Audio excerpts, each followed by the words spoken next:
pagi teman-teman. Saya sudah kembali ke Indonesia. Pengennya memulai lagi season ini dengan ceria, tapi sayang sekali kondisi Indonesia saat ini memang sedang dalam banyak sekali serangan-serangan terorisme yang terjadi di Surabaya.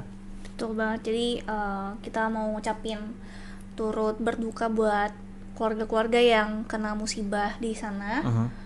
Dan hari ini mungkin kita bakal bahas sedikit kali ya Oni-chan tentang, kan sekarang tuh emang lagi panas-panasnya banget nih isu terorisme.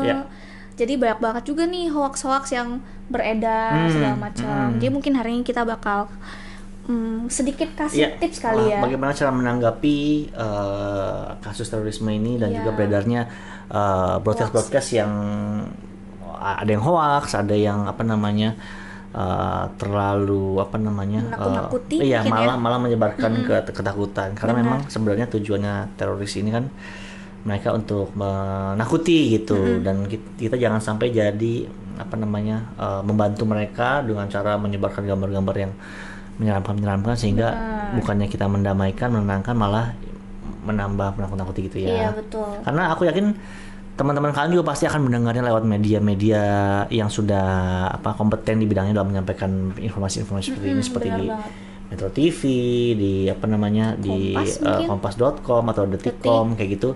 Mereka jauh lebih kompeten untuk menyampaikan informasi ini dibandingkan dengan kalian menyebarkan broadcast yang belum tahu, yang nggak tahu siapa yang nulis, siapa maksud tujuan tulisan itu sumbernya apa. Nggak jelas dari mana. Gitu. Jadi berbahaya. Jadi kalau ada broadcast, stop di situ aja. Kalian cukup baca tapi jangan disebarkan lagi. Cukup teman-teman kalian cukup tahu dari media yang sudah kompeten di bidang menginformasikan berita gitu ya. Iya. Oke, kita akan ngomongin dari sisi yang lebih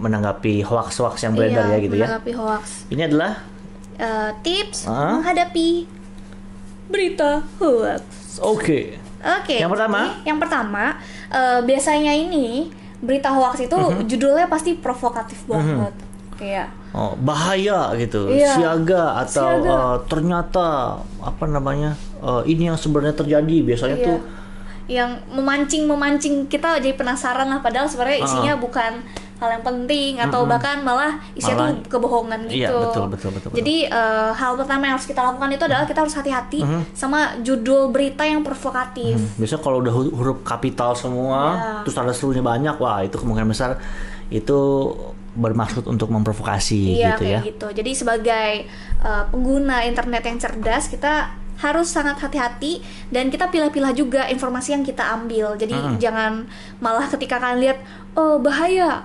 teroris besok menyerang bla bla bla bla bla, langsung kita sebarin lah ke grup WA keluarga lah segala macam. Jadi orang-orang malah jadi parno parno kayak gitu. Hati-hati nggak apa-apa, memberikan peringatan buat teman-teman supaya hati-hati nggak apa-apa, tapi mungkin dengan tidak memakai cara menyebarkan berita-berita yang belum jelas kebenarannya. Karena sebenarnya dari gaya penulisan sih sebenarnya apakah berita yang disampaikan apakah menenangkan atau malah bikin kacau, ya nggak sih? Iya, betul. Jadi kalau kalian baca dari yang media-media yang sudah kompeten kan pasti mereka lebih kredibel dan juga tata bicaranya, bahasanya juga lebih lebih menenangkan lah gitu ya. Betul, seperti itu. Oke, lanjutnya. Yang kedua, kita cek juga nih alamat situsnya, kayak yang tadi Oni-chan bilang. Kalau misalnya kita lihat alamat situs yang kita baca beritanya itu kayak kita nggak pernah denger lah, nggak jelas asal dari mana, mending jangan kita percaya dulu sampai kayak situs-situs kayak Kompas lah, atau bahkan dari situs pemerintahan secara ofisialnya yang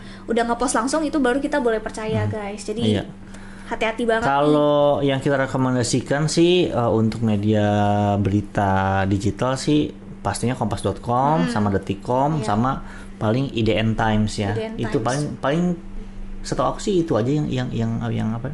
Ada sih beberapa CNN gitu ya? Kayak CNN, Jawab Pos. Jadi memang ada perusahaan media dan jurnalismenya gitu. Bukan cuma sekedar artikel. Bisa kelihatan kok sebenarnya dari websitenya, dari kerapihannya, dari biasanya kalau yang website yang hoax itu pasti nggak jelas gitu deh. Iya, benar sih kayak gitu. Jadi emang kita harus cermati juga nih pas lihat berita. alamat situsnya tuh jelas atau enggak, terpercaya atau tidak, seperti itu. Kayak gitu kita lanjut yang ketiga, kita harus periksa juga nih faktanya.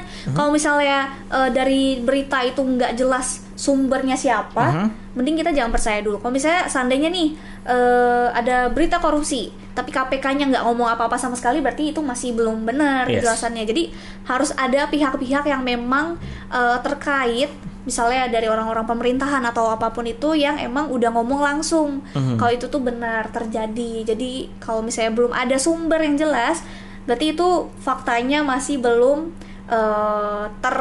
terpercaya kayak gitu. Yes. Begitu.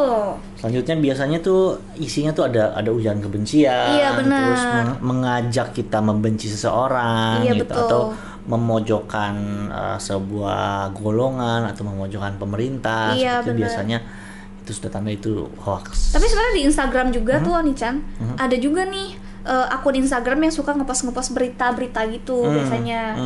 Tapi kadang mungkin cara penulisannya mereka tuh mungkin mereka nggak ngomong langsung mengujarkan kebencian atau apapun itu, tapi entah kenapa apapun yang mereka tulis itu bikin netizen tuh pengen mengujarkan kebencian.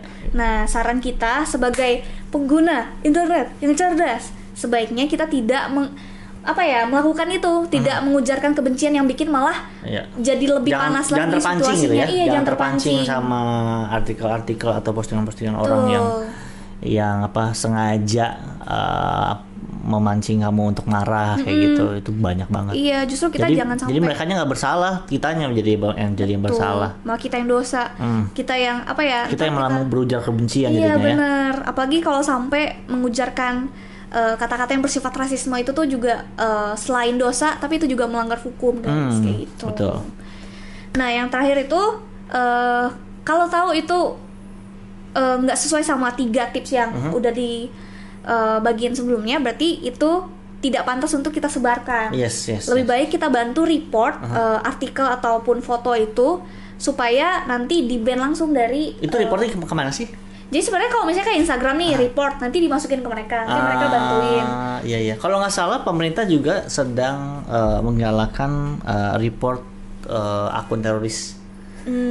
Jadi kalau kalian melihat ada sebuah hoax, kalian bisa laporkan langsung dengan cara screen capture dan juga sertai URL linknya, kemudian kirimkan datanya ke tulisannya tuh aduankonten@mail.com.info.go.id. Itu deh teman-teman.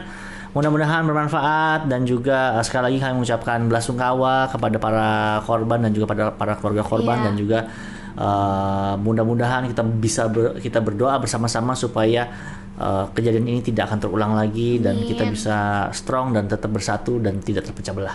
Betul banget. Jadi udah tugasnya kita sebagai generasi muda yang cerdas untuk membantu agar tidak bikin tambah memecah pihak-pihak yang mungkin emang dari awal kurang harmonis seperti itu. Itu.